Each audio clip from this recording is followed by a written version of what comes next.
recorded live at 4ZZZ Studios Brisbane on 102.1 FM. And broadcast across Australia on the Community Radio Network. You're listening to Zed Games. With 10 years experience and over 500 episodes, Zed Games brings you the best in gaming news, reviews, community and culture. Want to reach out? Message us on Facebook at ZED Games AU. You're listening to Zed Games. You are indeed. My name is Hazel, and here in the studio is Cam. I'm stepping all over. He got ahead of me. He's going too fast. He can't be stopped. Eager. I'm like Sonic. What have you been up to, Cam? You been playing any games? I've been playing a couple of games. One of them I'll talk about today that I'm very excited to divulge a little sneak about. peek. A little sizzle there for you. A little stay tuned, people. I've been playing a lot of Super Puzzle Fighter 2 Turbo on the Switch, which is great. What's that like? It's great. It's probably the best puzzle game of all time. Oh, I got to give it a try then. I love puzzle games. It's like $2 on the Switch store. It's great. Do you like Wordle? Look, we all went through a Wordle phase, okay? Mine didn't stop. Really? Yeah. Wow. You that person that like texts everyone in the morning going, No. Here's my My green brother dots. does it at like midnight. Oh, right on the Yeah, board. like as soon as it ticks over. But he's unemployed, so I guess he just has the time to be awake after midnight. Bless him. Yeah. Love you, Dave. He's not going to listen to this. But What about you? What are you playing? Wordle. I've been trying to play games, but I just started a new job, so there hasn't been much time. I work in the industry, and part of the rules of working in the games industry, you don't actually play games. Yeah. You looking forward to any new games? Well, Zelda's tomorrow. Come on. Yeah? Yes. Are you actually going to play it? Have you got it pre-ordered? No. I'm just gonna walk into the store like a normal person and buy it. And then they're sold out because everyone pre-ordered? I'll be like, listen, pound desk, don't you know who I am? I'm on Zed Games. Don't you know who I am? It'll get me nowhere. I'm the president of Nintendo. I run video games. My name is John Video Game. I have a funny story about the president of Nintendo. Oh, really? No, you do. Oh, I do. Yes, Yeah. that's true. I do. I was like, oh, wow, you met him too. Oh, great. No. I'm not. Assaulted him in a hotel room too, but that's Yeah. Welcome All right, to Zed I think Games, we better everyone. listen to some news. Here is the news. This week, in an unnatural union of games and news, if you've been eagerly awaiting the release of Silksong, the follow-up to 2017's Hollow Knight, you are not alone. Previously, all we've heard is that it would release in the first half of 2023. Thankfully, the game's publisher has taken to Twitter to address the situation and let us know that the game will no longer be launching in the first half of 2023. Expect more details closer to release, which is anytime between now and the heat death of the universe. Street Fighter fans will have an opportunity for a good look at the upcoming 6th iteration of the legendary series in one last public beta before the game releases officially on June 2nd. It isn't just a small taste though, as it includes 8 playable characters, 6 stages, 8 game modes, character creation along with several other features, as well as full cross-play support between PlayStation 5, Xbox Series X and S, and Steam. It will be available in May from Friday the 9th to Monday the 22nd. To take part, simply go to the open beta sign-up page on streetfighter.com. Did you know there's an official RPG of Doom 2? Doom 2 RPG was released in 2009 for the iPhone, iPod Touch, and the Apple iTunes phone, the Motorola Rocker E1. Since it was based on iOS 2, you'll have a hard time getting it to run nowadays. Thankfully, the resourceful team of enthusiasts at GEC Entertainment Inc. have reverse engineered the game and released it on PC. You can find all the info you need to play the game at the Doomworld forums. After last week's decision by the UK's Competition and Market Authority to block Microsoft's acquisition of Activision Blizzard King, Activision is gearing up for a fight by hiring Lord David Panic, King's Counsel, to lead their appeal. Lord Panic's previous clients included Queen Elizabeth II, Boris Johnson, and Manchester City Football Club. Microsoft has hired Daniel Beard, King's Counsel, who, while not a lord, has previously won massive appeal cases for both Apple and Intel. Life is Strange True Colors has received a win at this year's Peabody Awards. The Peabody Awards are a prestigious set of annual awards that recognise excellence in broadcasting and digital media content that have made a significant impact on society. Another video game related winner was the Uncensored Library, which is a beautifully crafted virtual library that runs in Minecraft.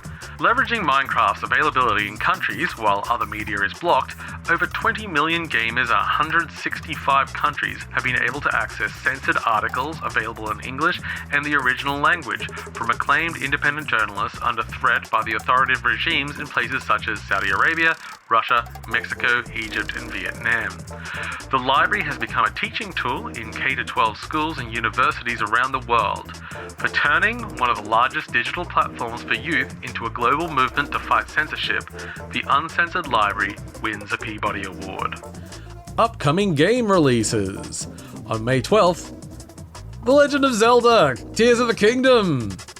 It comes out on Switch. Everyone else has pretty much got out of the way, except on May 16th, you can grab Humanity for PlayStation 5, 4, PlayStation VR 2, and PlayStation VR NPC, and 2 days later, on May 18th, you can get Firmament on PC and Mac. That's all this week in Zelda Zelda. Zelda Zelda. Zelda, Zelda, Zelda, Zelda. Zelda. Zelda, Zelda. Thank you, Paul, very much for the news. I'm always just kind of fascinated by like official titles, like King's Council, you know? I just have this scene, like you can imagine like the old British legal dramas where they're like, my learned counsel, I want Microsoft to be able to pwn noobs with Activision. You're on cough cough. I love to like open like the Wikipedia page of a comedian or something and have like OAM, Order of Australia Medal. Like that's. I mean, I don't know. We're going to get one eventually for this show. Definitely. Community, I just expect. Hazel, last name that I'm not saying on air. OAM. Oh, it's coming up. It's coming up. Yeah, great. I just love the idea that just like these very serious legal people are involved in, frankly, ridiculous things. Because none of this should be taken seriously. It's video games. Antitrust should probably be taken seriously. Okay, fine. But at the end of the day, it's just video games.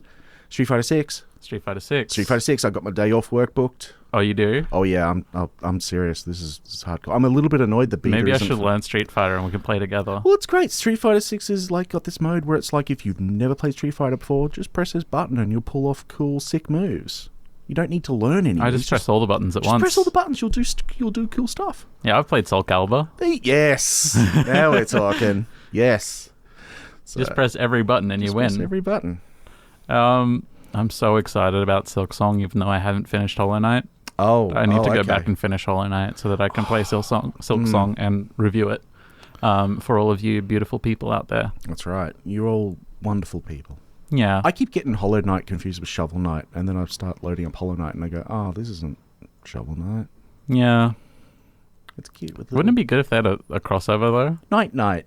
Yeah, Night. Then you go to sleep. Hollow Shovel Night. Hollow Shovels.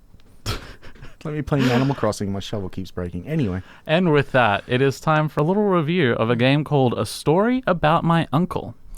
Not my uncle. It could be your uncle. Dodgy. I got a lot of uncles, so it could be any of them.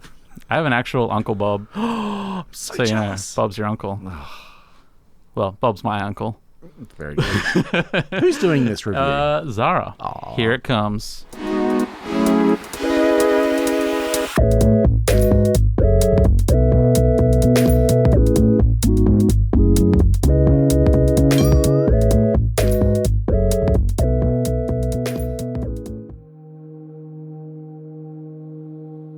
Let me tell you a story.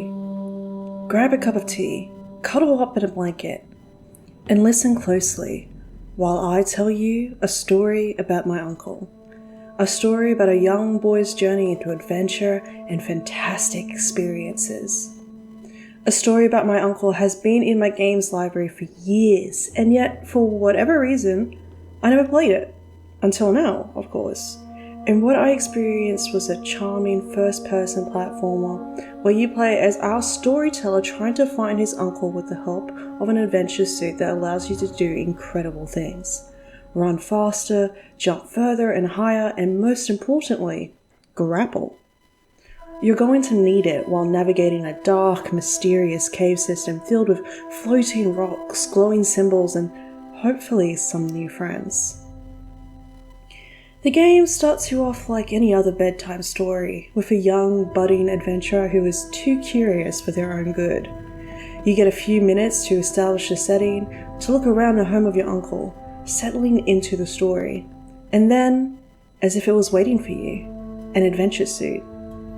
Of course you put it on, and immediately your steps become easier. You try to jump and you find yourself gaining some significant air. In almost no time at all, you are leaping from floating rock to dark platform, moving easily through it all, a contrast to how mundane the story starts out. It isn't long until you get the ability to grapple, and the way this game handles it feels so fluid, but also as if the forces of momentum are barely in your control. It's a peculiar feeling when the action is effortless and it strings together well as you find a tether point, lock onto it, and then feel yourself swinging through the air to slingshot your way forwards. When you see the dark abyss of the pit below you and the glowing points to guide you, trusting the movement, it's hard not to feel that swoop of vertigo in your stomach. It's thrilling, it's simple, but it's not necessarily easy. The forces of momentum aren't always on your side. Leaping off at the wrong angle could swing you into the wrong direction. If you miss your chance to lock onto a tether point, that endless abyss below you is ready to embrace you. There is a reason this game gives you a lot of quick save points, marked by a glowing symbol on the floor. That symbol eventually told me that I was going to have a tricky time with a platforming sequence, and it can get frustrating. But I try again and again, and finally I'm through. A little bit wiser, a little bit more confident, and the story continues. You'll find yourself exploring not just the caves, but also find little pockets of story, extra background about your uncle, tidbits of memories, much like how you might go on a small tangent mid-story, to give you information that does nothing except to help you understand the subject of the story. Some of these memories will come from living sources, a hidden civilization who seem to know all about your uncle, and in this way you get to understand this man. Now, sometimes I find narration really irritating, but in this game, literally titled A Story About My Uncle, narration is important for keeping the game in context. You're not just playing through it, you're making the story. When you need to focus, things are quiet, which gave me room to think and reassess a jump. But if I explored a lot, I got to experience a bit more detail, a few more lines of dialogue. And when the story gets interesting, the narrator keeps things on track, and I can feel, for a moment, like a kid hearing an incredible story, too incredible to be true, and yet it feels like I can see it all in my mind's eye.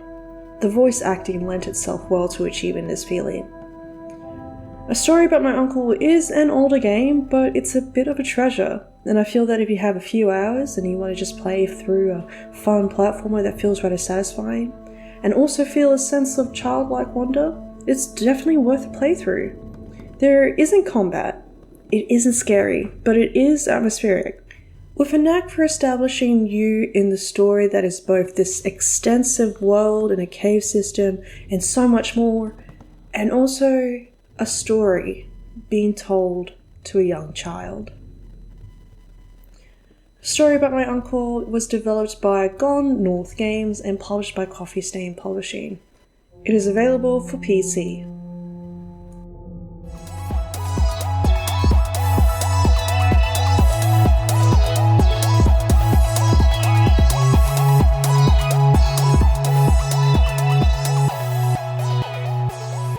Thank you, Zahra. Thank you, Zahra. So you're listening to Zed Games, is that it? You're listening to Zed Games. You're listening to Zed Games. Hello, you're listening to Zed Games. You're listening to Zed Games. You're listening to Zed Games. You're listening to Zed Games. You're listening to Zed Games. You're listening to Zed Games. You're listening to Zed Games. You're listening to Zed Games. Perfect. Thank you. You're listening to Zed Games. My name's Hazel. My name is Cam. Is it? It is. You're not lying? Well, No, we will get into a lie I have to talk about in a second. Oh, okay. But feel free to throw into. I reckon it's time for you to do your little review. Are you ready? All right, I'm ready. All right, let me. I can't do the poll thing, but let me play that little soundbite for you. Oh, thanks.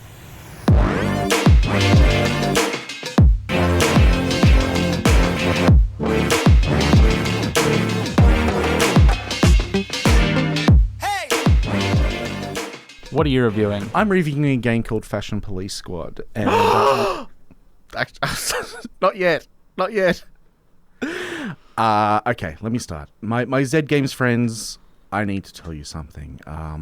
It's been a while. It's been a couple of months now since our benevolent ruler Zahra allowed me into your ranks, and I'm grateful for that. And it's been a really swell time. It's been a shebang, a hootenanny even, but I've been keeping a secret all this time. Not yet. I was a cop. Not yet. A narc. I've been working undercover as a member of the Fashion Police Squad. Brilliant. Perfect timing. Okay. Fashion Police Squad. We've been rehearsing this for weeks, people. Fashion Police Squad is just a game that I've been playing on my suave and sophisticated Switch. You know, the one with the purple and orange Joy-Con for maximum style cred. It's a game where you're a new member of an elite task force dedicated to preventing crimes against fashion. In a world full of polyester grey suits, ill-matching vests and shorts, and downright tacky dye-dye jackets, only the Fashion Police Squad can make this city fresh and funky again. At its heart, Fashion Police Squad is a first-person shooter, like FPS, Fashion Police Squad. See, get it? It's a pun. I get it. There was a really nice thing that went on the difficulty select screen. One of them is I'm Too Young to Die, but it's spelled D-Y-E, and for that alone, I was like... yeah, okay. 5 stars. Yeah, brilliant. It's a first-person shooter, but instead of pumping perps full of lead, you're using your style gun to transform people from beige to beautiful. Some weapons are simply a matter of pointing at an enemy and pulling the trigger to transform their look. Some require you to drain their defenses with this sick-looking whip thing, like you pull your belt out and use it as a whip and drain their energy. It's really cool. Some require you to stylishly mix and match weapons to full effect. Visually, Fashion Police Squad could best be described as retro chic. It looks like a first-person shooter from the early 90s. Think the original Duke Nukem by way of a flash game you play on Newgrounds on your Pentium 3 while chatting to your friends on Yahoo Messenger. Oh, yeah. Pretty much, that took a couple people back there. If not, ask your parents. Oh God, I hope we're not there yet.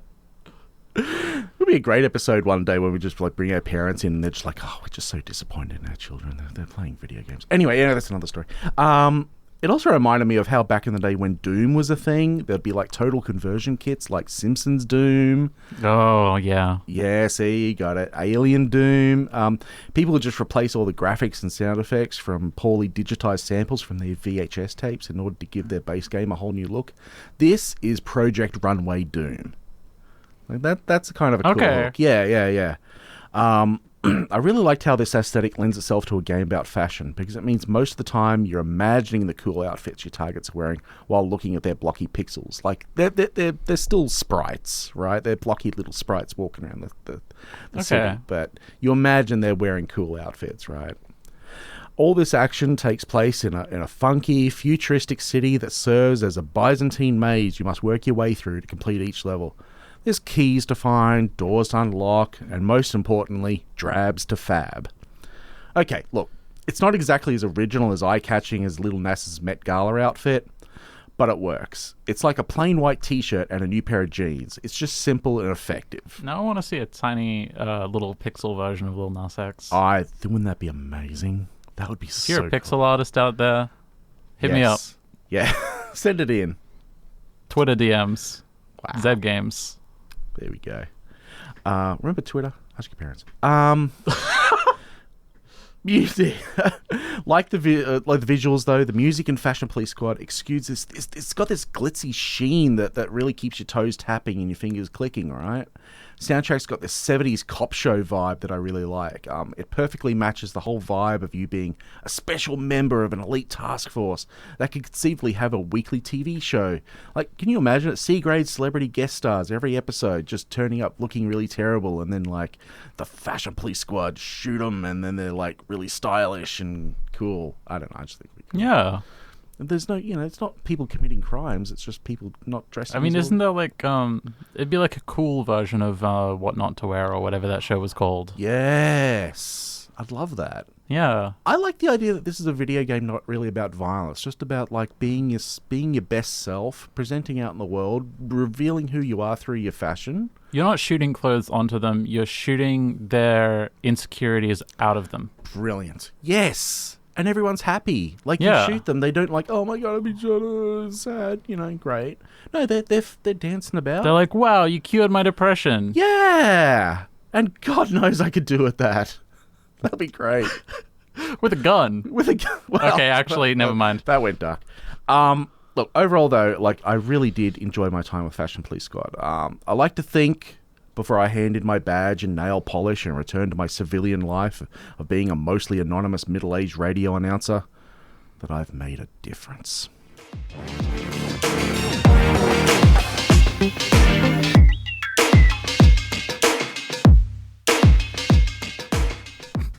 There you go. And that's what it's really all about, isn't it? It's about making a difference. Yep. Is it a good difference? I don't know. I really recommend the game. I think it's cool to check out. It's not going to change your world, but it's just like fun and happy, and there's not enough of that. It's like if Doom wasn't, dark and gloomy. Yeah. Does it have any kind of story or? Oh, there's storyline beats, but thankfully there's a little button at the bottom of the screen you can do to skip that. Ah, okay. Never mind. Shouldn't have admitted to that, but there you go. Never mind then. Yeah. I was just talking a little bit before about how advertising has gotten its insidious hooks into all of our brains. Advertising is a big part of the video game industry, we're told. I wouldn't know. I have ad block on everywhere. Well, but still, we still end up staying up till 2 a.m. to watch the Nintendo Directs. We still, E3 rolls around and all the hot trailers drop and we're like, oh, yeah, come on. Yeah, okay, I get you. A friend of mine who takes like the week off work when E3 is on, just so he's just like mainline the trailers directly into his veins. And God bless him. Good on you, Alex, out there. Huh. Yeah. So the reason I bring that up, and I don't know if you've had any examples as well, Hazel, but Nintendo Australia just did this ad for the new Zelda, which obviously is on sale tomorrow.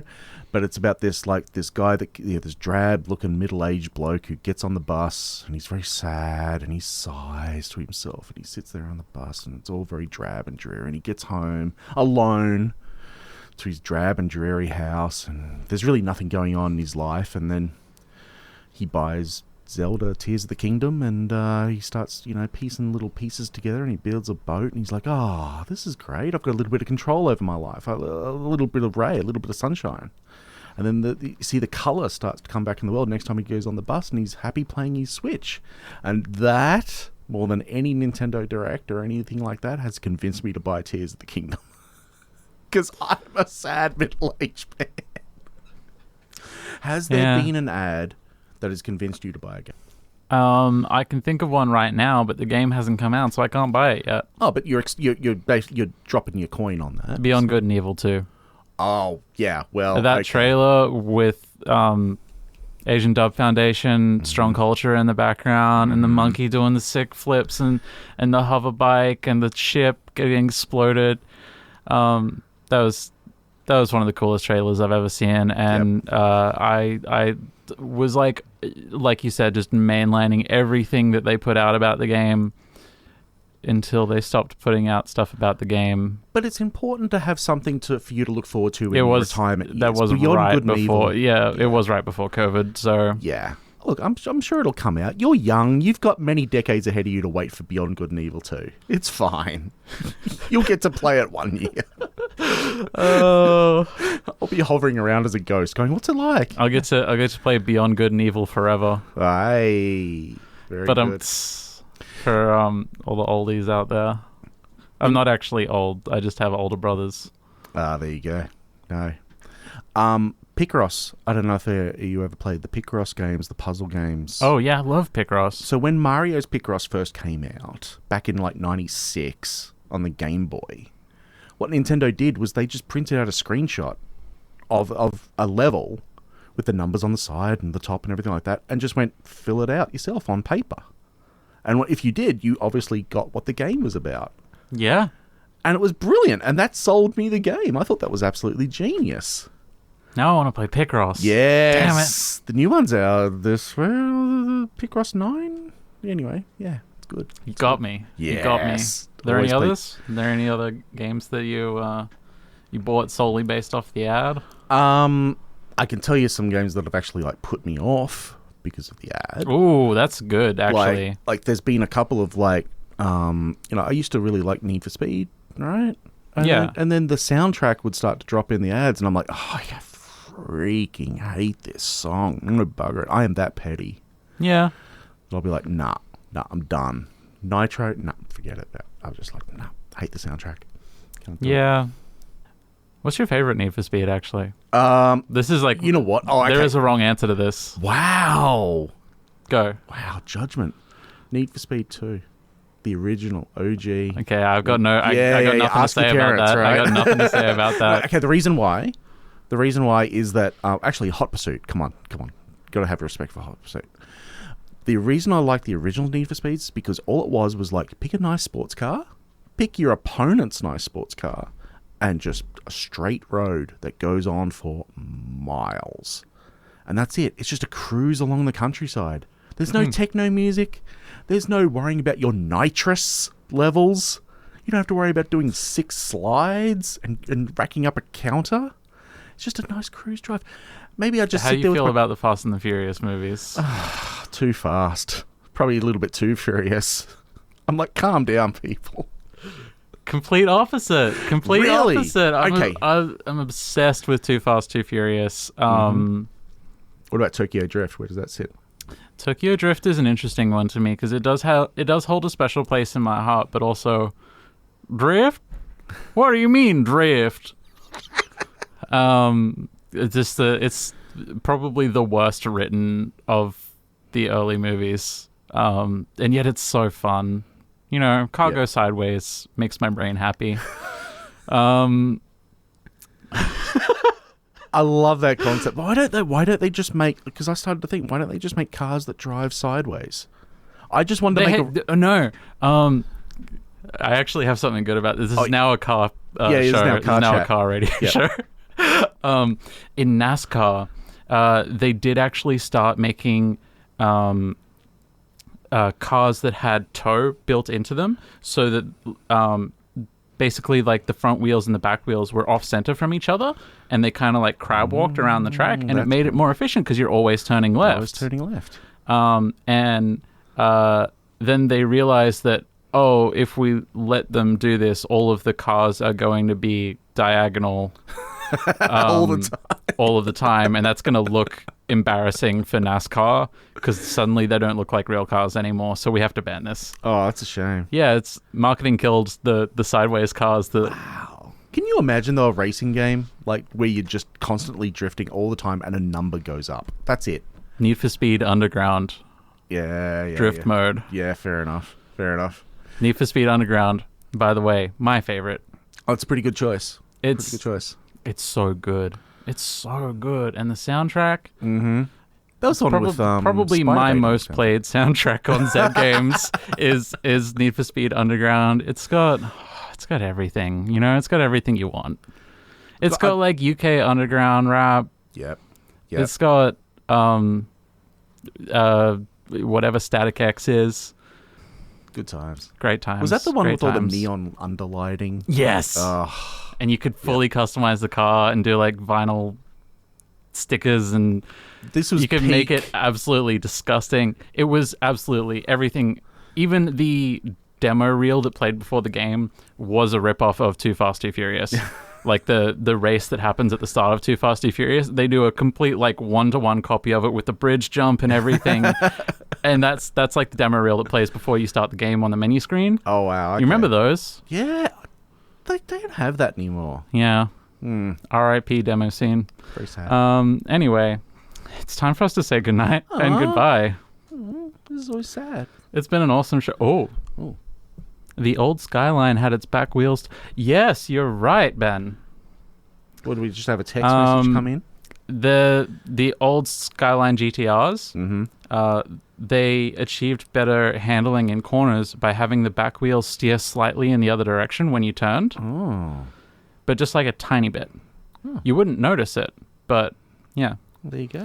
Anyway. Thank you, Ben. For real this time, it's time for us to say goodbye. It is the end of the show. Bye, everyone. Love you. Thanks for listening to Zed Games. If you'd like to listen to more, check out our podcast on Spotify. Or follow us on social media at ZED Games AU. See you next time.